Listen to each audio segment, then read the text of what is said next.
They said it wasn't rejection, just image management. But how would you feel if your own mother texted, "Don't come to the Christmas party. You don't fit our family's image 3 hours after you wired $50,000 to save their company." I didn't reply. I didn't beg. That night, while they toasted under chandeliers I paid for, I sat alone in Los Angeles canceling every transfer that kept their world spinning. The next morning, their phones lit up, not with Merry Christmas, but with consequences. I'm Madison Clarke, and this is how one silent message became my loudest answer. If you haven't subscribed to the channel yet, don't forget to hit subscribe smash like button and tell us in the comments where you're tuning in from. The sunlight over Los Angeles was pale and cold that morning, stretching across the glass walls of my office on the 20th floor of the Clarke & Company Hotel. I had a mug of coffee cooling beside my laptop, the December financial report glowing on the screen. Neat rows of numbers promising a strong quarter. Outside, traffic hummed on Wilshire Boulevard, 1,000 lives moving forward. Mine stopped the moment my phone lit up. The text came from my mother. No greeting, no preamble, just her words, precise and polished, like the invitations she loved to send. "Don't come to the Christmas party this year. You don't fit our family's image. Ethan's fiance's family will be there, and we need to make a good impression." For a moment, I thought I'd misread it. The letters blurred the city outside, fading into a blur of silver and gray. My hand was steady when I picked up the mug, but the coffee was already cold. There wasn't a spark of anger, just a slow, dull emptiness that settled somewhere deep where disappointment had learned to live quietly. 3 hours earlier, I'd wired $50,000 to Clarke Home and Decor. Emergency funding, my father had said in his short message. He hadn't even called. I didn't ask what for. I never did. For years, that was the unspoken arrangement. I supplied the lifeline, they supplied the silence. I looked at the screen again. "You don't fit our family's image." The words had a strange precision, like something rehearsed. My mother always cared about how things looked, the right clothes, the right wine, the right photo angle. I used to think she cared about me too. I scrolled up through our old texts back to the last message from her, a thank you for the donation I'd made under her name at a charity gala. That was in March. 9 months without a word, and now this. The city outside was awake now. Cars honked, sunlight spilled across the streets. But it all felt distant, like a movie I was no longer part of. I leaned back in my chair, the leather creaking softly. My reflection stared back from the dark screen of my phone, hair pulled back, navy suit. Immaculate, a woman who looked composed. I wondered if my mother would call this image acceptable. A knock at the door pulled me out of it. "Morning, Ms. Clarke." "Emma," my assistant said. "Do you still want me to confirm the investor brunch for Sunday?" I looked up, voice even. "Cancel it." She hesitated. "Are you sure they're flying in from Seattle?" "Cancel." I repeated, softer this time. Something came up. Emma nodded and slipped out, leaving behind the faint scent of peppermint coffee.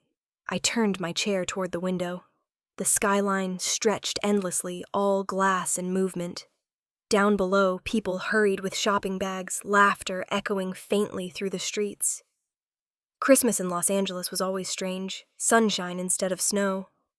Palm trees wrapped in fake twinkle lights, everything pretending to be something else. I unlocked my phone again. The message waited quiet and complete. I typed one word in reply. "Okay." Sent.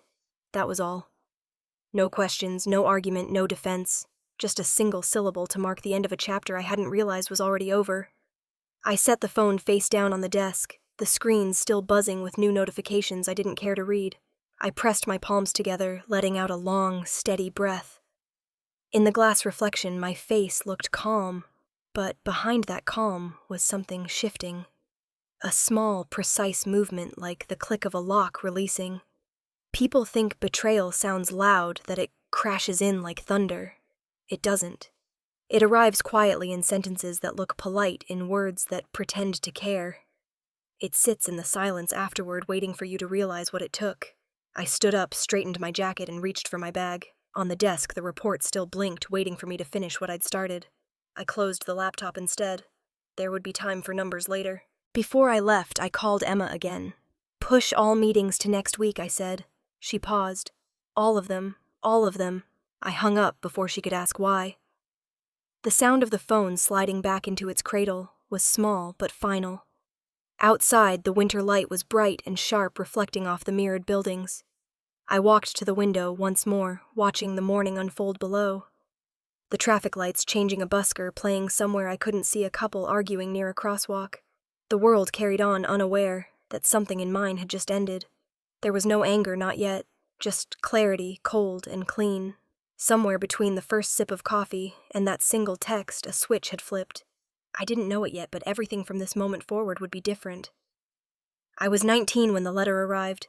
It came in a thick white envelope with the seal of the New York School of Hospitality embossed in gold across the flap. I remember running my fingers over the raised letters, the faint smell of printer ink. The feeling that my life had just cracked open into something bigger. The day I opened it, Santa Barbara was drenched in sunlight. Our old wooden house sat on a hill overlooking the coast, the kind of place that always looked better from far away. I burst through the kitchen door, still in my part-time cafe uniform, the acceptance letter clutched in my hand. "Mom, Dad," I said, almost breathless. "I got it. A full scholarship. They want me in New York this fall." My father, Richard Clarke, was sitting at the kitchen table, surrounded by bills and catalogs for furniture wholesalers. He looked up from a calculator but didn't smile. My mother, Eleanor, stood at the counter polishing the same glass she'd been holding for 5 minutes. "That's wonderful, honey," she said, voice soft but cautious. "New York, though. That's far." "It's everything I wanted," I said. "It's one of the top programs in the country. I'll finally get to study real hospitality management." Dad leaned back, rubbing his temples. "Madison, we need to talk about something." He pushed a stack of papers toward me, overdue invoices, bank notices. A letter marked "Final Warning." "The company's in trouble," he said quietly. "Clarke Home and Decor needs capital to stay open. The loan from the bank didn't go through, and we can't make payroll next month." I stared at him, my excitement fading. "What does that have to do with me?" He sighed. "You've been saving from your jobs, right? Maybe we can use some of that to get through the next quarter." I laughed nervously.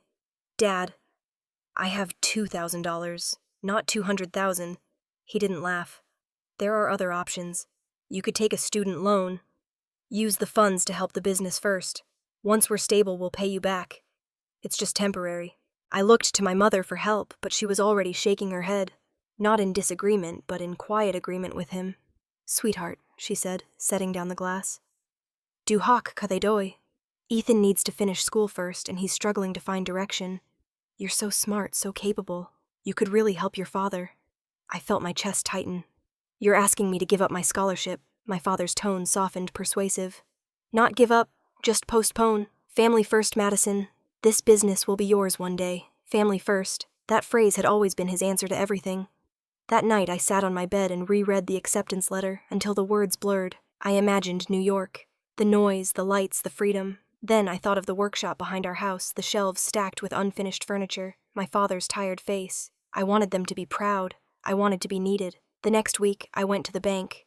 I signed for a personal loan, $100,000, and transferred every cent to Clarke Home and Decor. The teller congratulated me as if I were buying a house. When I came home, my father hugged me for the first time in months. "You saved us," he said. "You'll never regret this." For a while, I believed him. The business grew again. By 2014, the store downtown reopened, gleaming with new chandeliers and customers lining up for holiday sales. My father gave interviews about family resilience. My mother smiled beside him, immaculate in her cream suit. Ethan joined as brand strategist, whatever that meant. I watched it all from the sidelines. One afternoon, I walked into the main office clutching a portfolio of design concepts for the new showroom. The receptionist smiled politely, as if she didn't quite recognize me. I asked to speak with my father. He appeared a few minutes later talking on his phone, then gestured for me to wait. When he finally hung up, I handed him the folder. "I'd love to be part of the brand relaunch," I said. "Maybe I could speak at the press event. Tell the story from our perspective." He scanned the pages, not really reading. "That won't be necessary," he said. "Ethan's already handling the presentation." "You've done enough. Done enough." I asked, voice cracking before I could stop it. "I invested." He held up a hand. "We'll make it right when the time comes, Madison. This is about the family image. One face, one message." My mother appeared behind him, placing a hand on his arm. "Don't make this about recognition, dear. We all know how much you've contributed. but the words didn't feel like comfort. They felt like a pat on the head. I stepped out of the office, the sound of applause from a meeting echoing down the hall. Outside, the evening air smelled of fresh paint and Christmas pine. Across the street, a massive billboard caught my eye. Clarke Home and Decor, a family of vision. 3 faces smiled down from the advertisement. My father, my mother, and Ethan. The words, family of vision, gleamed under the December sun. I stood there for a long time, the wind cold against my skin. That night, I drove home without turning on the radio. I pulled into the driveway and sat there in silence, watching the lights from the living room flicker through the curtains. They were celebrating something. I didn't go inside. I just sat there, gripping the steering wheel, the weight of that billboard still pressing down on me. It wasn't anger yet, just a quiet understanding that love in my family always came with an invoice attached. When I finally stepped out of the car, the night air smelled like salt and sawdust. Somewhere inside, my father was laughing. I looked up at the stars and thought of New York, of what I had traded away, and of how easy it had been for them to forget. That was the first time I realized that sacrifice, when unnoticed, stops feeling noble. It just starts to feel invisible. The ballroom shimmered like a jewelry box. Crystal chandeliers, gold linens, the soft clinking of champagne glasses. It was the Clarke Family Foundation Gala, a night of glamour cameras and curated generosity. The banner above the stage read, "Celebrating Excellence, a Decade of Family Vision." I wasn't on the guest list. Technically, I was. My name appeared at the bottom of the donor page, but no one expected me to show. I arrived alone, in a simple black dress, hair swept into a loose bun. The kind of look that let me disappear into a crowd that had spent hours being seen. From the far end of the room, I watched them. My parents stood beneath the chandeliers, radiant in a way that only comes from believing your reflection belongs in every glossy magazine. My father shook hands with the mayor. My mother laughed too loudly at something charming and forgettable, and Ethan hovered beside them, every inch the polished air. Cameras flashed in bursts of artificial lightning, and each flash caught the same composition, a perfect family of 3. The MC took the stage voice, booming through the speakers. Tonight, we honor a family that embodies grace, generosity, and unity. The Clarkes. Applause erupted. My father led my mother and Ethan to the stage. The spotlight hit them, and for a second, I saw it clearly. The version of us they'd built. The story that excluded me fit so neatly it almost looked true. My father spoke first, his tone practiced, smooth as marble. Family is everything, he said. It's what anchors us, what defines who we are. We've built our success on trust and togetherness. Togetherness! The word landed in my chest like a stone. My mother leaned into the microphone, her voice warm and sweet. We're so proud of how far we've come as a family. Clarke Home and Decor is proof that love, when rooted in hard work, can create something lasting. Laughter. Applause. The band struck up a soft jazz tune as servers passed through with trays of hors d'oeuvres. I took a sip of champagne, its bitterness cutting through the air. From across the room, my mother's eyes brushed past me, then moved on, as if she'd seen a stranger. When the event ended, I waited until the crowd thinned. The photographer gathered families for photos against the gold backdrop. I stood by the exit, watching flash after flash illuminate faces I used to know by heart. I remembered being a child begging to hold the family camera to take their picture. My mother would smile at me then. She didn't anymore. Outside, the valet brought around my car. The night was cold for Los Angeles, the kind that nipped at bare shoulders. My phone buzzed in my clutch. A text from her. "You looked tired tonight," it said, "and you really should invest in something more formal next time. The family has an image to maintain." I stared at the screen, thumb hovering. Then I typed back, "I'm not an image mom. I'm a person." No reply. The lights of downtown blurred through the windshield as I drove. Neon signs bled into one another, streaks of red and gold across wet pavement. Somewhere between Wilshire and Sunset, I realized I'd stopped feeling angry. It was something quieter now, a kind of dull ache, like pressing on a bruise you can't see. At a red light, I reached for the glove compartment. Inside was the thick cream envelope I'd received earlier that week, the invitation to the family Christmas party. The card inside was embossed with the same gold lettering they'd always used, the same perfect font that screamed legacy. The Clarke family Christmas, a celebration of love and tradition. I laughed, the sound sharp in the small space of the car. My breath fogged the window. When the light turned green, I didn't move. I tore the invitation in half, then in half again, until all that remained were strips of gold and white. The paper felt thick between my fingers, expensive. I rolled down the window and let the pieces drift out into the street. They fluttered away like confetti disappearing into the night. I pulled over near a park I hadn't visited in years. The grass was damp with dew, and in the distance, children's laughter echoed from an ice rink built for tourists. I sat on a bench, hands still cold from the paper. From my purse, I pulled out my phone again.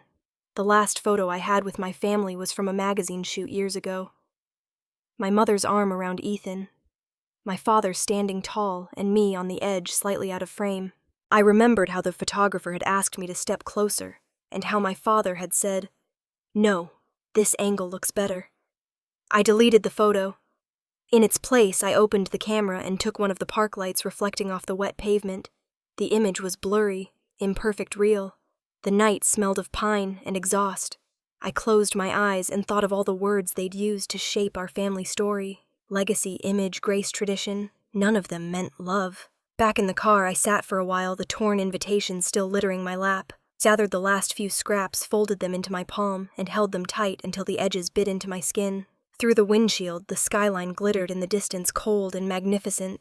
I whispered into the empty car. When they only see me through the lens, they stop seeing me at all. Then I turned the key, merging back onto the road, the city stretching ahead in streaks of light. The sound of the torn paper rustling in the passenger seat was the only applause I needed. Christmas Eve arrived with the kind of brightness Los Angeles likes to fake. Sunlight glinting off glass towers, not a snowflake in sight. From my penthouse, the city hummed below. But up here, it was quiet enough to hear the paper tear as I wrapped the last of the staff gifts. Small boxes, each tied with a white ribbon, each labeled in my handwriting. I'd spent all morning doing it myself, refusing to let my assistant handle it this year. The jazz playlist played softly in the background, Chet Baker, low and lazy, and for a while, I let it fill the silence. On the table beside me, a scented candle burned down to a slow flicker. It smelled like cedar and smoke, like some version of comfort I couldn't quite reach. I took a sip of coffee, now lukewarm, and reached for my phone to check the time. A notification blinked at the top of the screen. Clarke Home and Decor has posted a new photo. I froze. The image loaded slowly. High resolution, perfect lighting. My parents stood beneath an enormous Christmas tree, the kind imported from Oregon every year for their Santa Barbara estate. Beside them, Ethan and his fiancée, Olivia Whitmore, all coordinated in navy and silver. The caption read, "Clarke X Whitmore, 2 generations of craftsmanship and class." My thumb hovered over the screen. Below the caption were the hashtags, #Clarke family, #Whitmore. Legacy, #family of 4. Family of 4. I stared at it for so long the music looped twice.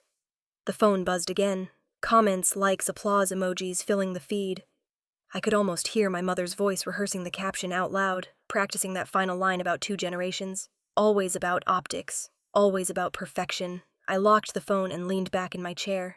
My apartment was beautiful but sterile. Steel glass white orchids. It was meant to feel sophisticated, but today it just felt hollow. Then the phone vibrated again, this time a text. Henry Fordham, it read. I hadn't heard from him in months. I opened the message. "They're using your name in the Whitmore Capital deal," he wrote. "On paper, you're listed as a key investor. I thought you should know." For a second, I didn't move. Then I typed back, "Thank you." I didn't. The 3 dots appeared. Then another message I've kept quiet for years, Madison. But watching this unfold, it's not right. I don't want to see you erased again. I stared at the words until they blurred. Henry had been there since the early years. My father's right hand, the one who did all the work, and none of the talking. I'd always liked him because he looked at me like I belonged in the room. Now even he sounded tired of pretending. I set the phone down, the echo of his message circling in my head. I don't want to see you erased again. I walked to the living room, the glass wall stretching from floor to ceiling. Outside, the city sparkled with holiday lights, each window glowing with someone else's joy. I caught my reflection in the glass, barefoot hair loose, dressed in an oversized sweater.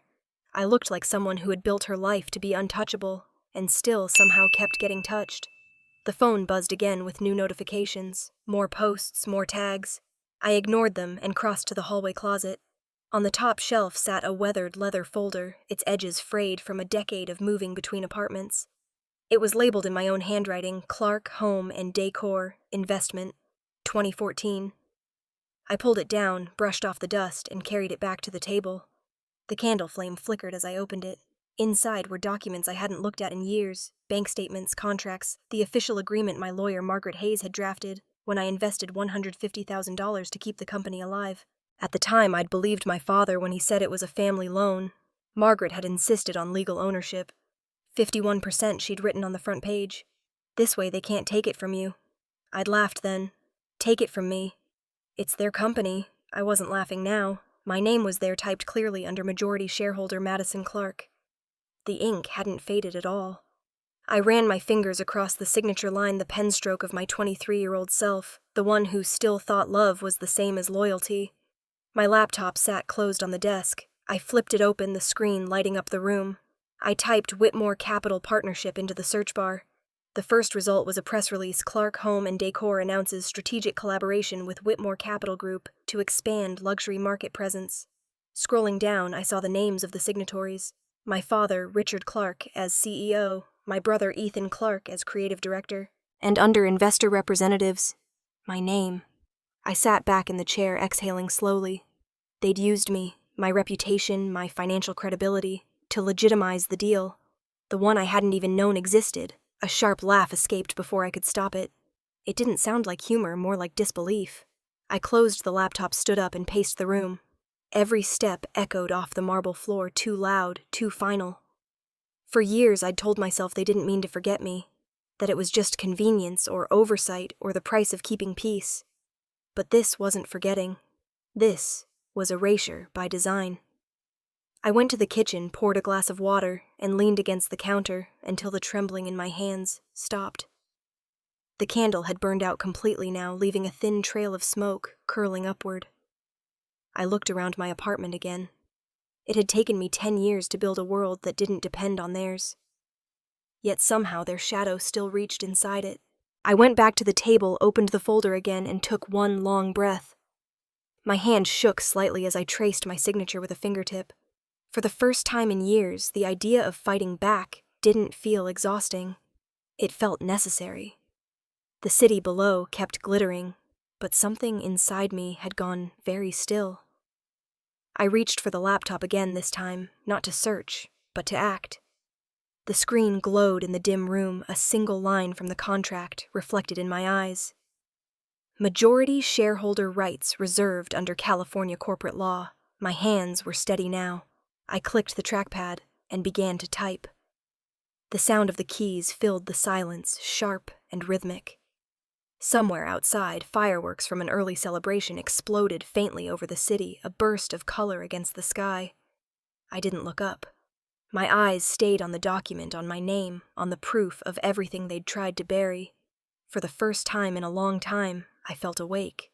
Margaret Hayes' office smelled like leather and paper, the kind of room where decisions had weight. The rain had started before dawn, soft and steady, turning the Santa Monica streets silver. I stood in front of her desk, coat still damp, the folder in my hands already opened to the first page. She looked up from her glasses as I placed the printed document between us. "You didn't waste any time," she said. "I didn't sleep." I replied. Margaret adjusted her glasses and began to read. The overhead light cast a faint glare across the glossy pages. My reflection wavered in the glass behind her, tired eyes, steady posture. She flipped through, the contract lips pressed thin. "This is the partnership with Whitmore Capital." "Yes. It went public last week. And your name's here," she murmured, tracing the line with her finger. "Investor Representative Madison Clarke. Did you sign anything?" "Nothing. I didn't even know it existed until 2 days ago." She sat back the leather chair, sighing under her weight. For a long moment, all I could hear was the faint ticking of the clock on her wall. Then she said quietly, "If they executed this agreement without your consent, it's invalid. You own 51% of Clarke Home and Decor. That gives you majority control. Any contract missing your authorization is null. The words landed like a gavel. I swallowed. You think they didn't know that? She removed her glasses and gave me a look that was equal parts pity and respect. Of course they knew.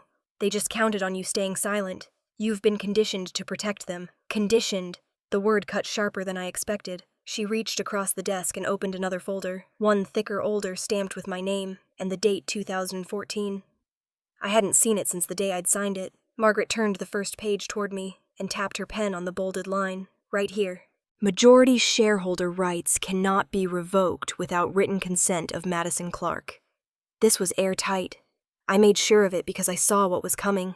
I stared at the familiar handwriting, mine still neat and hesitant from a decade ago. I thought I was just helping my family, I said softly. You were, she said.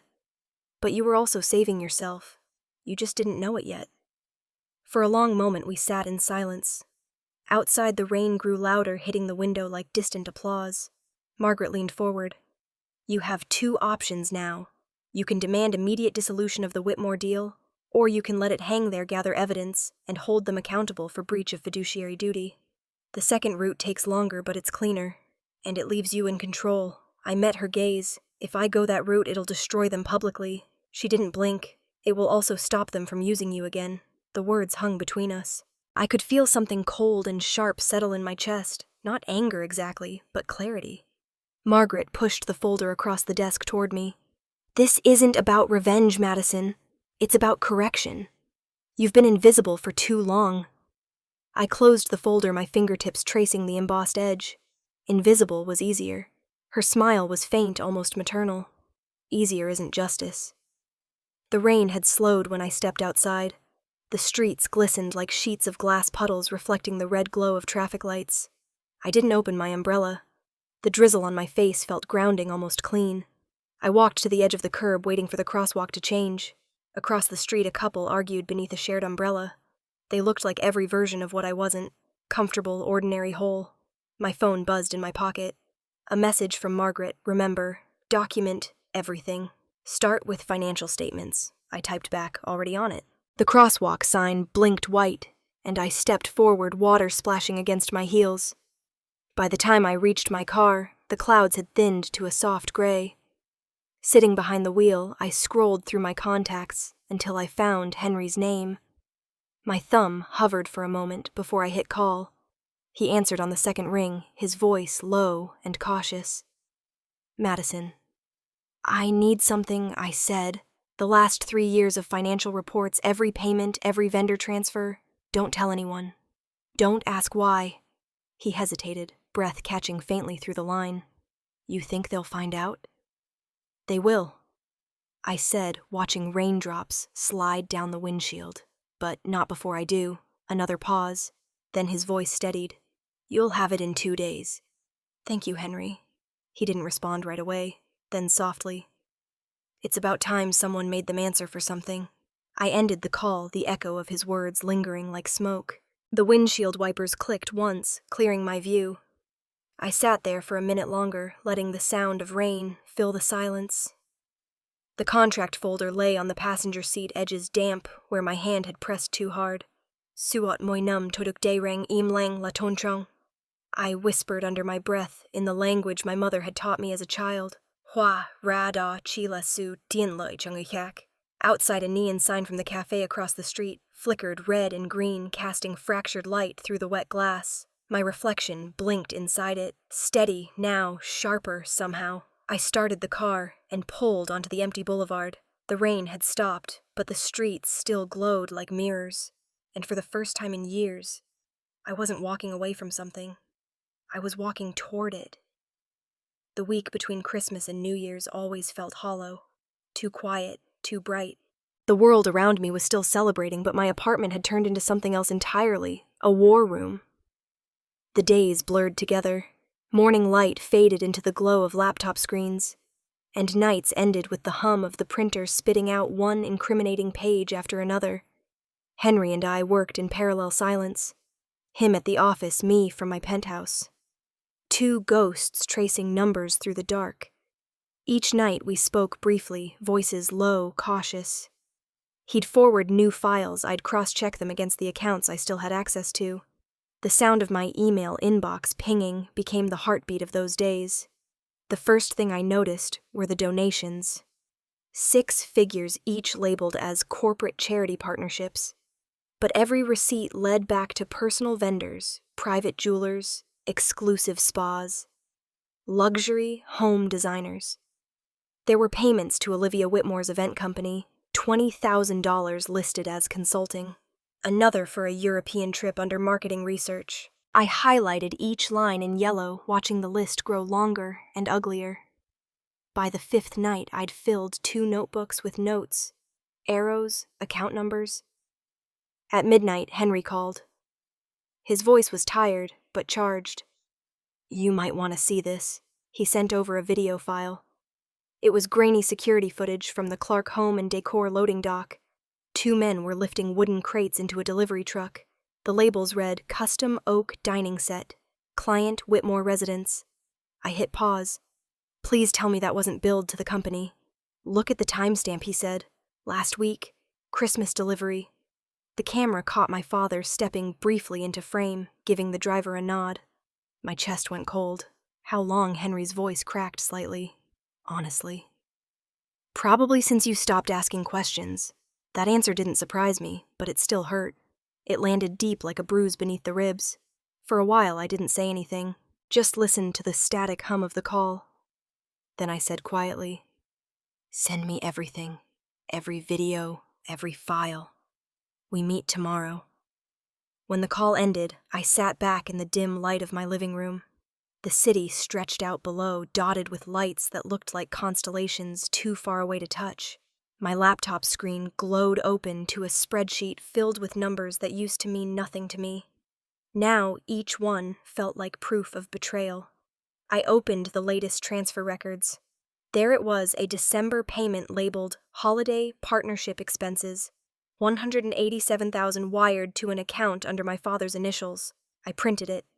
The machine started to hum again, spitting out pages one by one, each marked with dates, signatures, transactions. The sound was steady, almost rhythmic. I leaned against the wall, rubbing my temples, the paper smell thick in the air. There was no satisfaction in what I was doing, only necessity. I'd spent years convincing myself that loyalty meant silence, that protecting them was the same as loving them. But the truth was simpler, and sharper silence had turned into complicity. My phone buzzed on the table. An email from Henry. Attached more documents, receipts, a list of suppliers linked to the Whitmore family. In the subject line, he'd written just one word, proof. I clicked through the attachments until I reached the final page, an invoice for custom decor consultation signed by Eleanor Clarke. The company name beneath it, Whitmore Capital Group. That was the moment the last piece fell into place. They hadn't just used me. They'd used the business to curry favor to buy their place at the Whitmore's table. I stared at the document for a long time, the cursor blinking at the edge of the screen. Then I opened a new email and typed, "Margaret, I need to see you. Urgent. I have evidence." My finger hovered over send for only a second before I clicked. The printer stopped. The room went silent again, save for the faint hum of the city outside. I gathered the papers from the tray and stacked them neatly, aligning the edges with deliberate care. On the top sheet, I wrote in pen, "Truth, 2024. The ink bled slightly through the paper, dark and permanent. I slipped everything into a manila envelope and set it on the table beside my laptop. It was almost dawn. The first pale light crept across the floor, catching on the small Christmas tree in the corner of the room. No ornaments, no lights, just a single pine branch and a string of white ribbon. I'd bought it on impulse a week ago, but never decorated it. It stood there now, stripped of pretense, quiet and honest, in a way my family never had been. I sat down across from it, the envelope resting under my hand. The room felt different, still lonely, but no longer empty. They decorate the world to hide the dark. I whispered, watching the soft light touch the edge of the envelope. "I just need one real light to see myself again." The printer clicked once more, as if on cue, a stray page sliding out. I didn't bother to check what it was. The sound filled the room, even steady like a heartbeat. For the first time in years, I let the silence stay. The lights from the Clarke estate could be seen from half a mile away. Gold and white ribbons wrapped the gates, and an enormous fir tree towered over the circular driveway, its lights shimmering like a beacon for wealth and reputation. The press had already gathered outside, cameras flashing, as guests arrived in black cars, tuxedos, and diamonds. From the sidewalk, the scene looked like something out of a magazine, perfect, curated, and cold. By the time I pulled up, the party was already in full swing. Music spilled from the grand windows, the sound of laughter and crystal glasses echoing into the night air. I stepped out of the car and smoothed the folds of my navy dress. It wasn't designer, but the fabric was clean, deliberate. Tailored lines, high collar, no distractions. I didn't need to compete. I only needed to arrive. Inside, the chandeliers burned bright enough to make everything look flawless. Guests mingled under garlands of gold, and the air smelled of pine and champagne. I moved through the crowd quietly, my heels barely making a sound against the marble floor. Heads began to turn, whispers rising like the rustle of silk. Near the grand staircase, my family stood together greeting the Whitmores. My father's hand rested confidently on Peter Whitmore's shoulder, my mother's smile glittered like the champagne in her glass, and Ethan stood beside Olivia, both radiant with the smug glow of new engagement. Not one of them had seen me yet. The photographer's flash went off, capturing the perfect shot. 2 families, 2 legacies, 1 illusion. Then my mother's eyes found me. Her smile faltered mid-sentence. For the first time in years, she looked unprepared. She lowered her glass. Her voice barely a whisper as I approached. "Madison," she said, her words tight, almost hissing. "What are you doing here?" I stopped a few feet away. "Just returning a Christmas gift," I said softly. Her expression hardened, her hand tightening on the stem of her glass. My father turned, noticing the tension, his face shifting from surprise to irritation. "This isn't the time or place," he said under his breath. "You're not on the guest list." "I know," I replied, glancing around the glittering room. "That seems to be the pattern lately." He stepped closer, lowering his voice to a sharp growl. "Don't embarrass us. You don't belong in this conversation." I met his eyes, calm and steady. "I belong in all of them, especially the ones that use my name." The music began to fade as more people noticed. Conversations died down, even the band slowed uncertain. The weight of attention shifted toward us like gravity. I could feel every camera lens turning. My mother's voice broke the silence. "Madison." "Please," she said, forcing a smile for the nearby guests. "Let's not make a scene." I smiled faintly. "I didn't come here to make a scene. I came to correct one." I pulled the envelope from my clutch and set it down on the nearest table beside a silver centerpiece and an untouched flute of champagne. "Merry Christmas," I said. For a moment, no one moved. Then a familiar voice carried across the room. "Ms. Clarke." Margaret Hayes appeared from the far end of the ballroom, her black coat damp from the rain, 2 associates following close behind her. She looked out of place among the sequins and diamonds, and entirely in control. She walked straight to the table where I stood and lifted the envelope. By order of the California Corporate Code, she began, her voice clear. "Professional, any contract executed without the approval of the majority shareholder is invalid." The crowd murmured. She turned slightly toward my father. "As of 2014, Madison Clarke holds 51% controlling interest in Clarke Home and Decor. That includes all financial and partnership decisions. The Whitmore Capital Agreement is therefore void." The words hit the room like a thunderclap. My father's jaw tightened. "This is absurd," he snapped. "You have no right to interrupt a private event."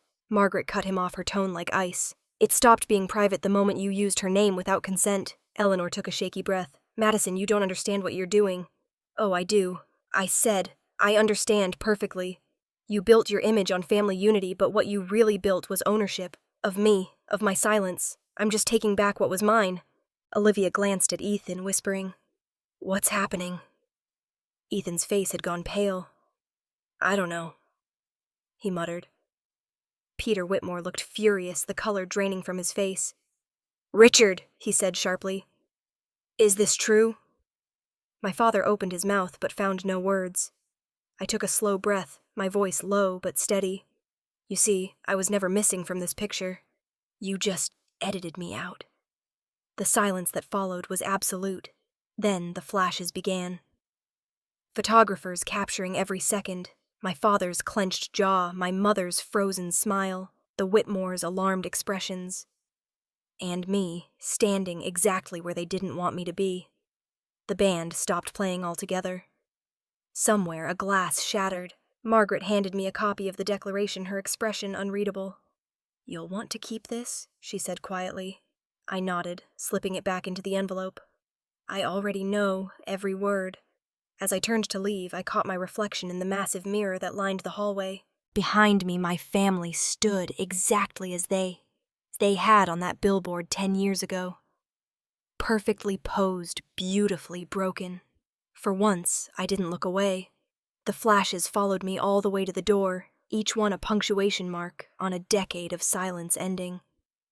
When I stepped outside, the air was cold and sharp. The sky above Santa Barbara was heavy with clouds, and for a moment the world felt completely still. Somewhere behind me, the party tried to restart the music, trembling back to life. But it was too late. The picture had already changed. The morning after the party, my phone wouldn't stop vibrating. Notifications poured in a cascade of headlines and alerts, lighting up the screen like a storm I couldn't turn off. I sat on the couch, still in my robe, hair damp from a shower I barely remembered taking.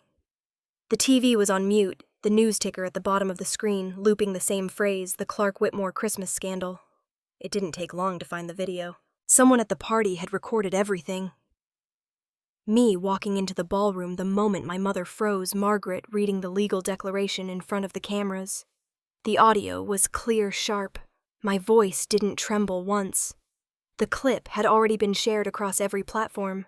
The hashtags multiplied, #Clarke family, #erase daughter, #family.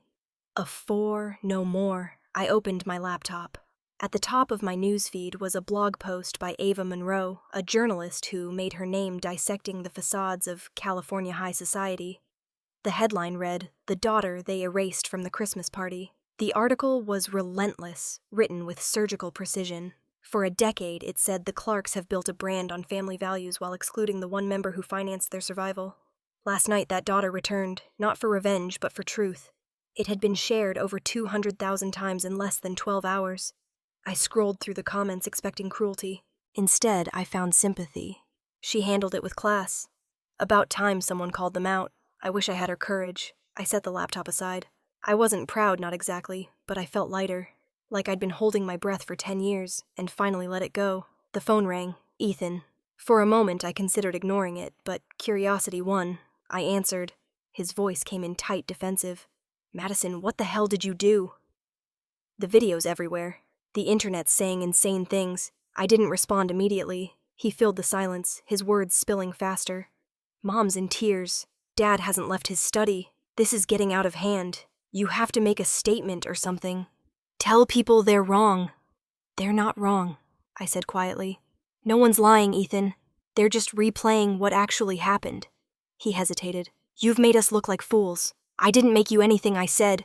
You did that yourselves." There was a sharp breath on the other end. "This is about money, isn't it?" he snapped. "You've always—" I hung up. For a few seconds, the silence rang louder than his voice had. Then another notification popped up. An email from Henry. Subject urgent. "Just got word," he wrote. "Auditors are in the office. The state's freezing certain accounts pending investigation. Some transactions from the Whitmore deal flagged for irregularities." I stared at the screen. The coffee on the table had gone cold again. My fingers hovered over the keyboard before I typed, "Let them audit everything. Numbers don't lie. Now they'll finally tell the truth." I hit send and leaned back against the couch. The hum of the refrigerator was the only sound in the apartment. The TV behind me flickered. My mother's face filled the screen, tearful, framed by reporters outside the estate gates. "Family is the most important thing," she said. Voice trembling for the cameras. "We've always done our best for our children." I turned the volume down before she could finish. Outside, the Los Angeles morning was washed in sunlight, the kind that makes everything look cleaner than it is. Cars moved steadily along the street, people walking dogs, sipping coffee, unaware that someone's perfect family had just imploded a few miles up the coast. The phone buzzed again. Margaret this time. A single sentence. "Corporate Affairs has issued a temporary suspension on Clarke Home and Decor's new contracts pending investigation." I read it twice before I exhaled. The company wasn't dead, not yet, but it was wounded. and for the first time the wound wasn't mine. I got up and crossed to the window. Below, the city pulsed with its usual rhythm, indifferent and alive. My reflection looked back at me through the glass hair, still damp eyes steady. They built everything on pretending I murmured, but when truth walks into a room, light doesn't ask permission. A gust of wind rattled the window pane. Somewhere in the distance, a siren wailed, long and sharp, then faded. I picked up my phone one last time, scrolled through the endless headlines, and finally turned it face down on the counter. The quiet that followed wasn't empty. It was earned. The sun caught on the edge of the coffee table, glinting off a thin stack of papers still lying there. The contract, the ownership proof, the declaration Margaret had read aloud. I ran a hand over the smooth paper, the ink cool beneath my fingers. For once, my name wasn't hidden in the fine print. It was the headline. Outside, the day went on. Inside, I let it. A week later, the Clarke Home and Decor headquarters looked like the shell of a building that used to matter. The company logo still gleamed above the doors, but the lights inside were off, and a small crowd of reporters hovered at the entrance, waiting for someone to show up and explain how a family empire had fallen apart in less than 10 days. I watched the footage on my laptop from my hotel office. The sound turned low. The camera caught the reflection of the empty showroom through the glass where the Christmas tree still stood, ornaments glittering in a silence too heavy to ignore. My phone buzzed. It was a message from Henry. Whitmore Capital officially pulled out this morning, he wrote. They want no association with the scandal. I stared at the words for a long moment, then typed back, good, let them clean their own hands first. A second later, 3 dots blinked and disappeared. He didn't reply. He didn't have to. We both knew the damage was permanent. By mid-afternoon, the calls started again. Unknown numbers blocked IDs. I ignored them all until one finally slipped through. Madison, my mother's voice said, hoarse and shaking. I didn't speak. I just let her fill the space. Everything is collapsing, she whispered. The investors are gone. The board's frozen the accounts. Your father's furious. He says this can still be salvaged, but we need help. Your help. I kept my voice even. You don't need me, remember. You have your image. Please, she said, the word cracking halfway out. One last time. Just enough to keep the brand alive. I looked down at the folder open on my desk, my investment papers, the original signatures, the proof that I had already done more than enough. No, Mom. I said quietly. I've been helping my whole life. This is where it stops. For a second, there was nothing but the faint sound of her breath, like the ocean in a seashell. Then the line went dead. I set the phone down, staring at it, as if it might ring again. My chest felt tight, but no tears came. Maybe there weren't any left. By evening, a text appeared on the screen. It was from Ethan. Lost my job. Samantha's gone. Hope you're happy. I didn't hesitate. I typed 2 words. Good luck. Then I locked the phone and slid it away. Outside my window, downtown Los Angeles glittered, oblivious. Holiday lights still blinked across hotel balconies, and palm trees wrapped in red and gold ribbons. From up here, it all looked clean. Too clean for what I knew was happening beneath the surface. I turned on the TV. The financial news channel ran a breaking story. The Clarke family under federal investigation for tax evasion and fraudulent business practices. Operations suspended pending review. The anchor's voice was flat, professional, detached. My father's photo flashed across the screen. Then my mother's. Both looked smaller somehow. The confidence drained from their eyes. I muted the volume, but the captions rolled on. Company leadership refuses to comment. Majority shareholder Madison Clarke, unreachable. The irony didn't escape me. For years they'd refused to say my name. Now it was the one headline they couldn't avoid. I leaned back in my chair, the weight of everything pressing down at once. Years of loyalty, silence, small betrayals that had built into one colossal truth. The air in the room felt still, almost sacred. On my desk sat the calendar where I'd circled December 31st, the final audit deadline. Margaret said it would take until then for the IRS and corporate auditors to finish combing through every document.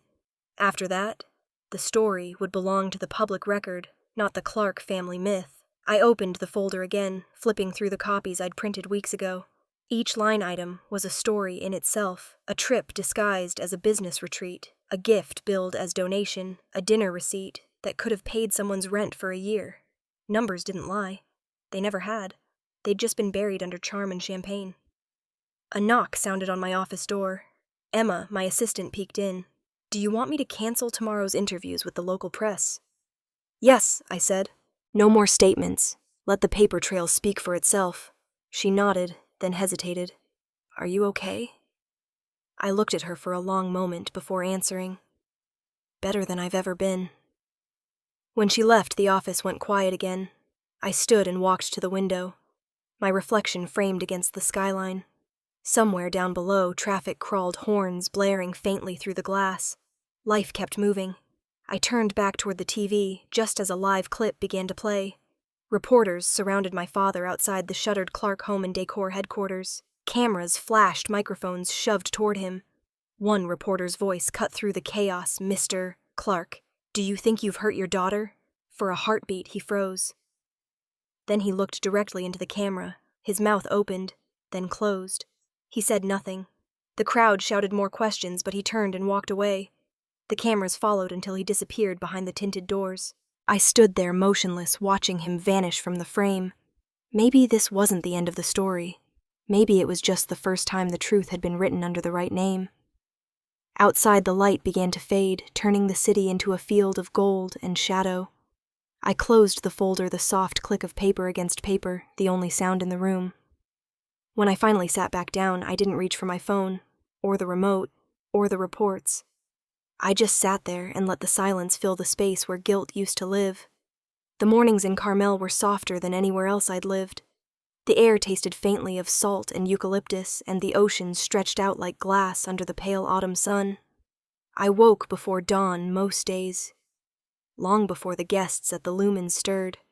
The sound of waves had replaced the hum of the city, and the only light came from the horizon, a thin gold line cutting through the gray. I slipped on my coat, pulled my hair into a knot, and stepped outside. The sand was cold beneath my bare feet as I walked down to the water. A handful of seagulls dotted the shoreline, their cries sharp and brief. The tide came in slow, steady brushing against the hem of my jeans before retreating again. Running a hotel by the sea wasn't what I'd planned when I was younger, but it felt right in a way nothing else ever had. The Lumen wasn't big, 12 rooms all facing the ocean each with soft linens and warm light. Guests came here to disappear for a while. Maybe that's why I built it. When I returned to my cottage, the morning sun had climbed higher. I made a cup of tea and sat at my small desk by the window. Above it hung a painting I'd finished over the summer, a small Christmas tree standing alone in the snow. I'd painted it from memory, not from life. The tree from my old apartment, the one I'd never decorated, now stood immortalized in strokes of cobalt and gray. It wasn't perfect, but it was mine. The mail came mid-morning, a single brown parcel left on the doorstep. The return address read Clarke Home and Decor, Santa Barbara. My first instinct was to set it aside, but curiosity lingered. I carried it to the kitchen, cut the tape carefully, and pulled out a white envelope embossed with the family crest. Inside was a Christmas card, simple, elegant, my mother's handwriting across the top in her careful cursive. This year we kept a chair for you. I stared at the words for a long time. There were no apologies, no explanations. Just that one line. It could have been guilt. It could have been love. Maybe it was both. Either way, it didn't sting. Not anymore. I set the card on the table beside the kettle and let the quiet settle. The kettle clicked off the steam rising in soft curls. I poured myself another cup and carried it to my desk. On the laptop screen, the inbox pinged with unread messages, reservations, supplier invoices, and one from Henry, with the subject line, "Thought you'd want to see this."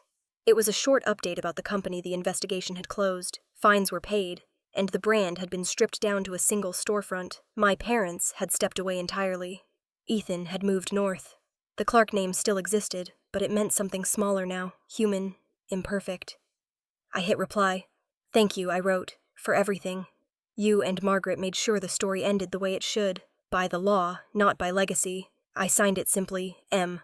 The ocean wind rattled the window, and for a moment the light in the room shifted, warm and gold against the wooden walls. I looked up at the painting again, at the quiet little tree glowing in the dark. Forgiveness wasn't about pretending it never happened. It was remembering without bitterness. I picked up a small candle from the shelf, one of the handmade ones we used in each guest room. Beeswax lavender. Nothing fancy. I lit it and placed it on the desk beside the card. The flame flickered steady but alive, casing soft shadows over the walls. For a while, I just watched it burn. Outside, the waves rolled against the rocks, and gulls called out somewhere in the distance. I thought about my mother's handwriting about the empty chair she claimed to have saved. I didn't know if I'd ever sit there again. Maybe I didn't need to.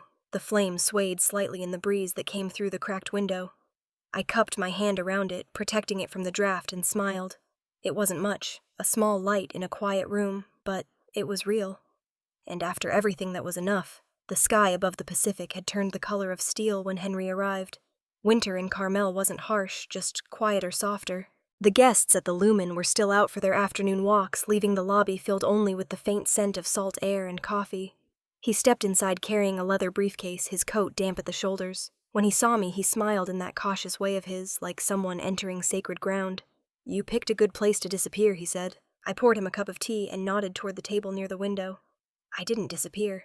I just stopped being somewhere I didn't belong. He set the briefcase down, opened it, and slid a folder across the table. The papers inside were neatly bound, a single blue ribbon holding them together. "It's done," he said quietly. "Clarke Home and Decor has transferred full operational ownership to you. Your parents have officially withdrawn from management. For the next 3 years, it will function as a non-profit, under your direction."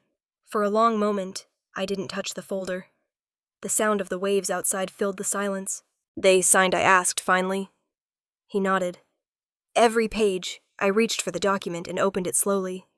The familiar company letterhead stared back at me, only now the signatures at the bottom felt different. Smaller, somehow, subdued. Richard Clarke, Eleanor Clarke, both written in the same ink side by side, neat but trembling. Henry watched me.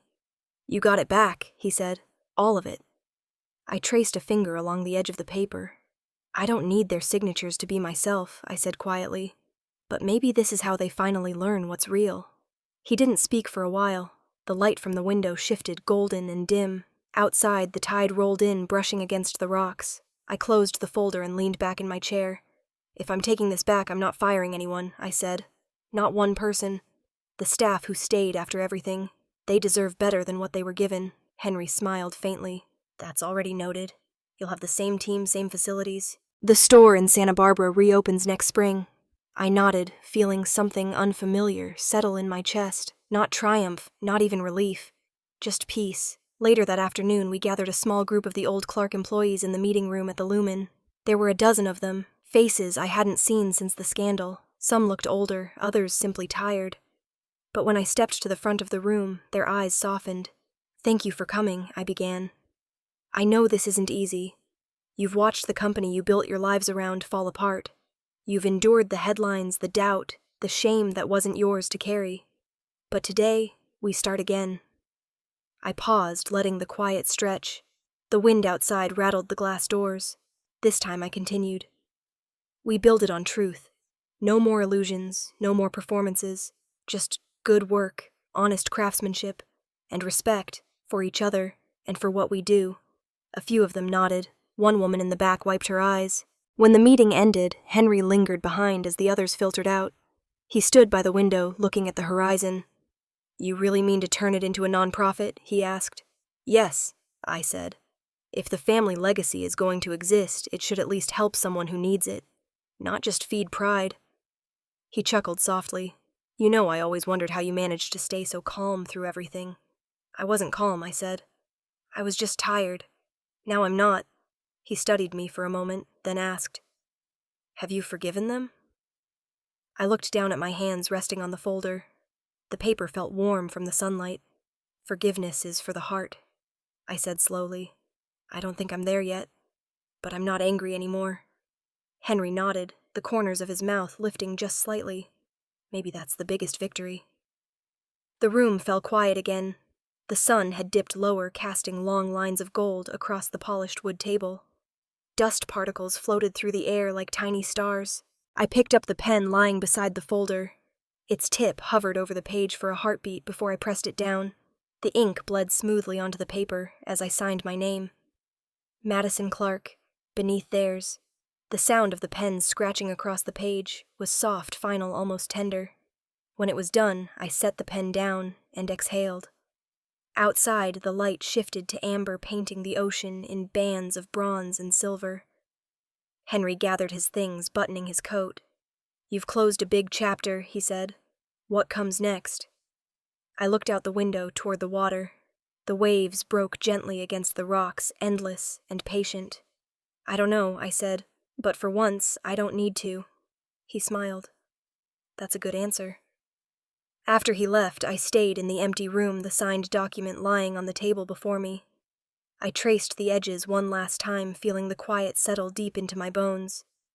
Through the window, the reflection of the sea flickered on the glass. The horizon stretched out in a soft blur of blue and gold. The pen still rested beside my hand, its ink drying. I placed it carefully back into its case and closed the folder. The soft click of it shutting felt like a punctuation mark at the end of a sentence I'd spent a lifetime writing. Christmas night came quietly that year. The lumen was full, but the hotel had a way of keeping its silence, like the ocean outside had agreed to protect it. From my office window, I could see the reflection of the lights along the boardwalk, thousands of tiny gold sparks dancing across the surface of the water. Inside, a pianist was playing in the lobby a slow version of "Have Yourself a Merry Little Christmas." The melody drifted up through the hallway, soft and familiar. I made myself a cup of jasmine tea and stood by the window. The steam curled up from the porcelain in delicate ribbons. My phone sat on the table beside me, its screen dark, a small rectangle of quiet waiting to be woken. I didn't need to check it. I knew the messages would come. Still habit one. I unlocked the screen and scrolled through my old texts all the way back to that one message I could never quite bring myself to delete. "Don't come to the Christmas party. You don't fit our family's image." The words were smaller now, duller, like they'd lost their power with time. I read them once, then twice, and for the first time, they didn't sting. They were just words, past tense, a reflection of who they used to be, not who I was now. The piano music below shifted into something brighter. I took a sip of tea, warm and steady, and leaned against the cool glass of the window. Outside, the ocean breathed in and out, calm and endless. The phone buzzed again. A new message. From Mom. "Merry Christmas, Madison." No punctuation, no flourish, just 5 simple words. I held the phone in my hand for a long moment, then set it back down on the table. I didn't reply. I didn't need to. Some messages don't need answers. They just need to arrive. The air smelled faintly of salt and pine from the small tree in the corner of the room. It was decorated with things left behind by guests. Tiny seashells, folded notes, a small star carved from driftwood. Simple things, real things. I walked out onto the balcony, mug still warm in my hand. The night air brushed against my skin, cool, but not cold. Above me, the stars were faint, blurred by the glow from the town, but the ocean reflected the city lights like constellations of its own. For a long time, I just stood there listening, to the distant hum of the piano, to the waves breaking against the rocks, to the soft rhythm of people laughing downstairs. The sound blended into something peaceful, something whole. I raised my mug toward the horizon, watching the light catch in the steam. The tea glowed amber, catching the reflection of the hotel's warm lanterns. It wasn't much. A small circle of light in a vast, dark world. But it was mine. I thought of all the years I'd mistaken perfection for love, silence for peace, and belonging for approval. Somewhere along the way, I'd learned the difference. I whispered to the night, not because anyone could hear me, but because the words felt truer, said out loud. I used to think Christmas was about image, about family pictures and polished smiles. But the real light doesn't need an invitation. It finds its own way to shine. The ocean answered with a low sigh, the kind that sounded almost like agreement. Downstairs, a guest laughed too loudly, and for a brief second the hotel lights flickered, bouncing across the windows, and spilling out toward the water. It looked like the sea itself had lit up glowing gold at the edges.